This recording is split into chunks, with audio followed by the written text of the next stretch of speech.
Hi guys, welcome to another edition of the Entrepreneur Edge with me, Frida. So today I want us to talk about something that I think is very peculiar to every entrepreneur's journey, whether you're an emerging entrepreneur or an expert, and that is having to battle with so many ideas. Now, early in my entrepreneurial journey, I faced a lot of challenges having to put my ideas in place. At some point, it felt like I was in every place at every time trying to do everything that everyone is doing. Wow, that sounds like a lot, but I actually felt like I was doing so much. And that made me sit back and think about what exactly I want to pursue, how I want to pursue it, and where I want to place myself. And zooming in into my different interactions with entrepreneurs across the globe, I have been able to identify this particular struggle with many of them. And today I'm going to tell you 5 ways or 5 nuggets on how you can manage this challenge, or should I say blessing, of too many ideas. So let's go into the very first point or nugget. What should I say? Let's just go in. So while having a wealth of ideas can be seen as creativity and innovation on the path of an entrepreneur, it can be a big reason why you lose focus as an entrepreneur. And the first thing you'd want to do is create an idea repository. Ideas meet me anywhere, anytime. And because I don't want to lose sight, because I don't want to forget, I always carry one of these. And I have one on my phone too. So regardless of whatever you're comfortable with, whether it's a digital notepad or it's a physical notepad like I do, always try to have one with you at every point in time. These notepads will help you to pen down your ideas all the time, anytime, when it comes to you, fresh as it is.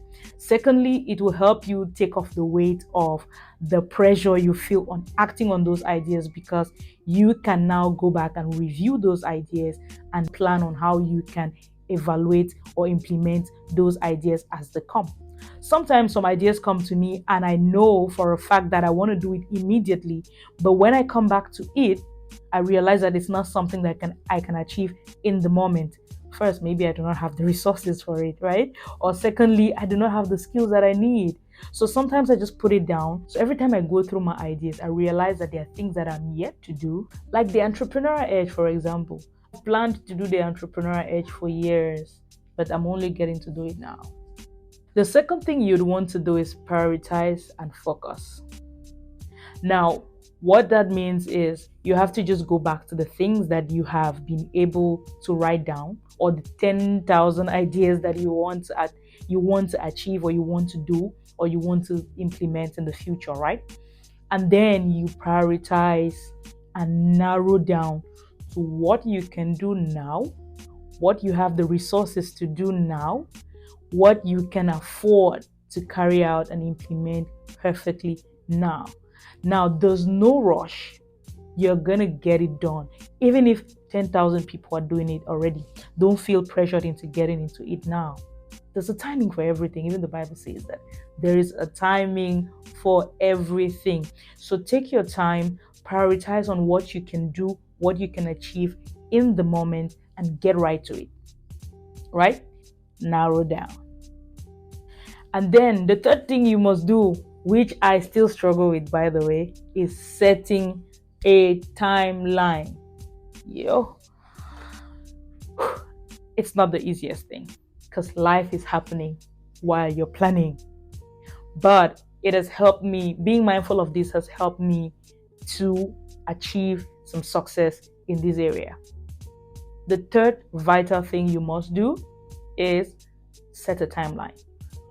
It could be any kind of way. It could be physically, it could be virtually. Set a calendar, something. When you decide with your team or by yourself to do a project or to get onto a project, you must set timelines. You should be able to meet up with those timelines. When you're working with people, it becomes easier really to meet up those timelines, because then they're either looking up to you to fulfill your end of the bargain, or you're looking up to them to fulfill your end of the bargain. So somehow the supervision happening. But set timelines to be able to narrow down and achieve or push yourself further into achieving these projects. I take a typical example, the entrepreneurial edge. Because I had it penned down, nobody was stressing me. I wasn't stressing anybody. When I record a video and I don't think it's cool, I just trash it and I move on with my life. And until now, I feel like I would have done better. I would have seen improvement if I started 3 years ago, like I initially wanted to. So don't be like me. Start now and set a timeline. Another thing you must do is build a team. I mentioned that in the third point, but I think I'm going to do a whole video about teams. Build a diverse team. Build a team that will help you achieve whatever project or whatever idea you want to at the time. Now, you must not have a team that you employ. You can build a team by collaboration. What does that mean? You can market and I can build a website.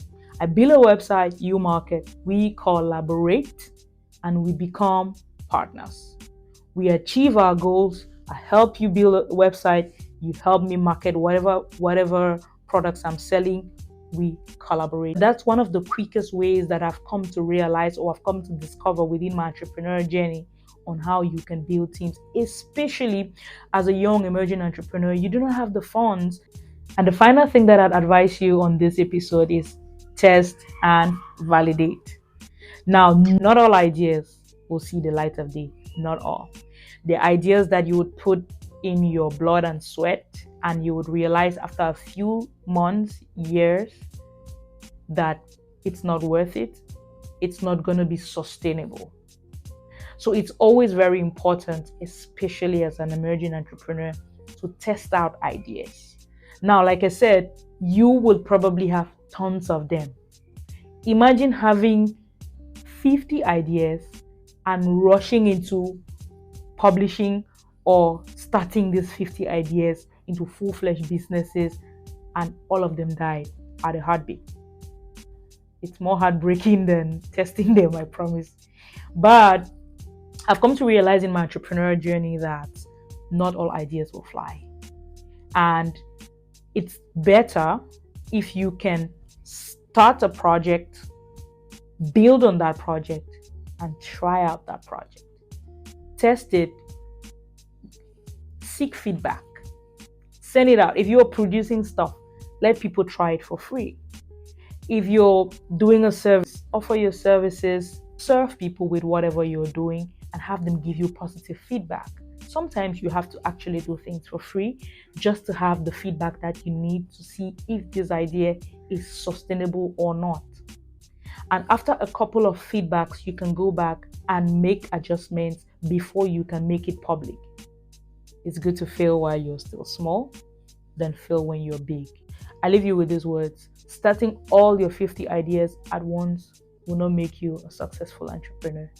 Start with the first one and take it progressively to the 50th one and see which one makes it to the top.